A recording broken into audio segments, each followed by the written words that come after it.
Thank you very much, and thank you for the opportunity to speak this morning. And I'd like to begin by acknowledging that I'm speaking to you from the Noongar lands and pay my respects to their elders past and present.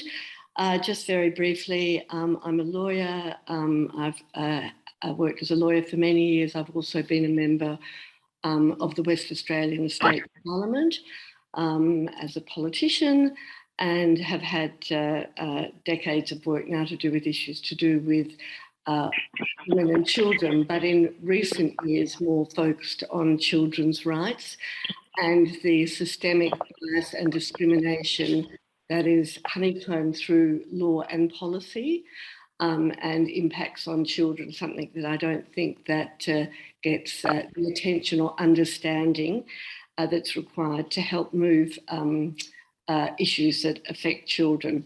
Now, I only have 10 minutes to speak, so I will be moving fairly quickly and giving you just a very broad brush perspective on the law as it relates to corporal punishment. So if we could go to the next slide.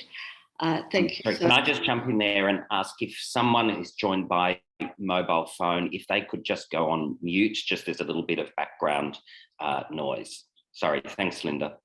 That's fine, Daryl. So this slide, which defines corporal punishment, is to make it clear that my focus is on the laws that pertain to when it is lawful to use physical punishment, physical force to punish children. There are other laws, like mental health legislation, that allow the use of physical force to restrain children, for example. And I imagine these laws are of concern to some of you. But my focus today is on the laws we associate with corporal punishment and the discipline of children. If we can just go to the next slide, please. So as I said, I can only touch on the topic today.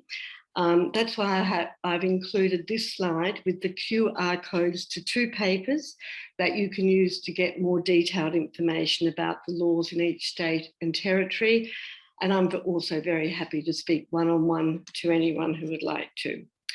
So I think it's fair to say that many people are very surprised to learn that children in Australia are specifically denied the same legal protection from the use of physical force that adults take for granted. The reason for this is because we have laws that provide a defence to the use of physical force by parents against a child if it is deemed reasonable. So it's defence. It doesn't mean that the use of physical force is legal, but there is a defence under certain circumstances if it's used.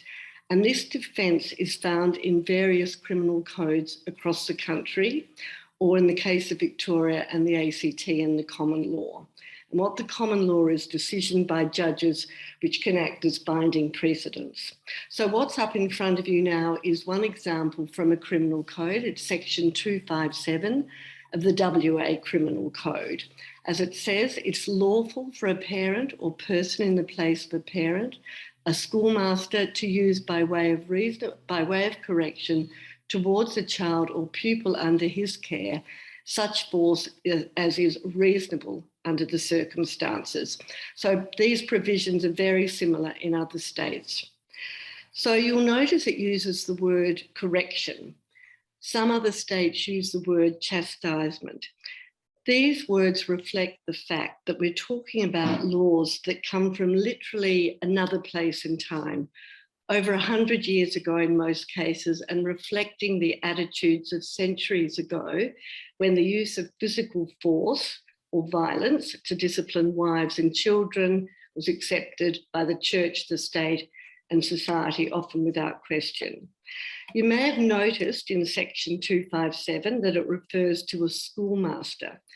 But as in most states, policy or legislative change has ensured that it is no longer a defence if it's used in state schools, childcare centres, or by guardians or foster parents, for example. So one of the key words in all these sections of the criminal codes across Australia is this word reasonable. And perhaps, Sophie, if we could go to the next slide. As you can imagine, the line between what is reasonable and what is not reasonable is almost impossible to draw. It's only in New South Wales that they've made it an attempt to do so. And how it's done it is by saying what is not reasonable. So in New South Wales, it's not reasonable to use physical force that is not trivial or negligible.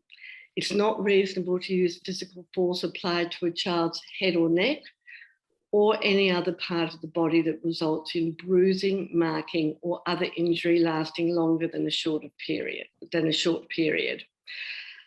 So we're not talking about what's reasonable, but what's not reasonable. And we're seeming to be implying with this section of the code that when someone hits a child, they should be or are making a considered decision to ensure they stay within these limits. I think none of us would think that that's likely. So if we can move to the next slide. Thank you.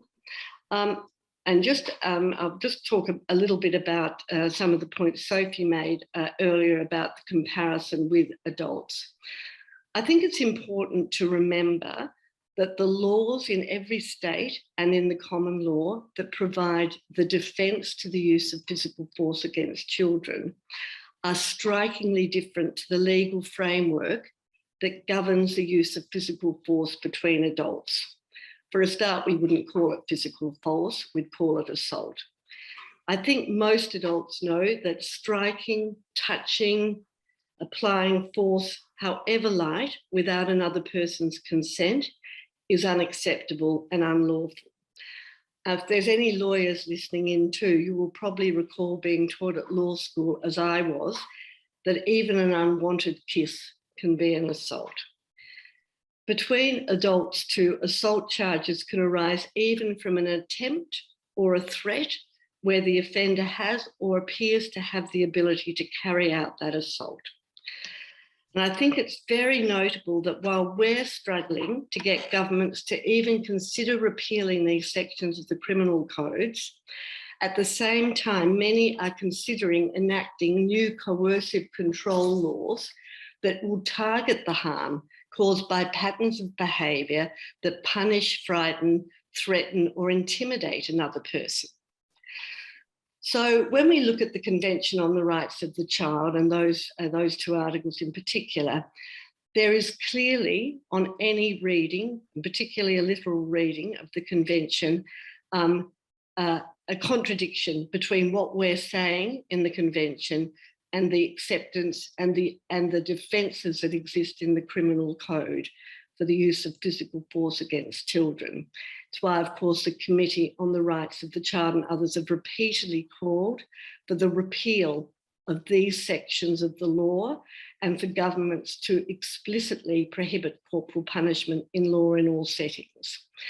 So I'll just say a word about what repeal means. So when we look at these sections of the criminal code, what we mean is actually removing those sections from the criminal code. So like section 257. How this is done is a bill is introduced into Parliament, it would be debated and then voted on, and if successful, the bill will become an act of Parliament. And so that section will be removed from the legislation. So if we can move to the last slide now. Thank you, Sophie. So let me just make a few points. The law as it currently exists in every state and territory provides a defence to the use of physical force to discipline children if it is deemed to be reasonable and used for correction or chastisement. Repealing these laws does not create a new offence. It does not ban corporal punishment. That's not what we're talking about. The first step would be to repeal these sections. It's true some countries have created new offences because it is particularly dreadful that a little child would be hit by an adult when they're defenceless and have no part in what the rules of engagement are. But by repeal, we're not suggesting a new offence. And I would urge you not to talk about it in terms of banning. I'd urge you to say that what repeal does is provide children with the same protection from assault as adults. And I'll say a bit more about that in a moment. And that's what we're aiming for with the repeal of these parts of the law. Sorry, Linda, I'm just going to have to ask you to wrap up. Sorry. Yeah, okay. It sends a very clear message. 2 points I would make. It's not uncommon for people to say if the law is changed that people would suddenly find themselves being arrested for giving a child a tap on the bottom. There is no evidence of that any more than there are trivial prosecutions, and there are assaults for trivial prosecutions for trivial assaults of adults by adults, nor does it lead to child removal. And restraining a child from running onto the road is not affected by repeal. It does send a clear, though, and unequivocal message and provides children with the same protection from assault as adults. Thank you.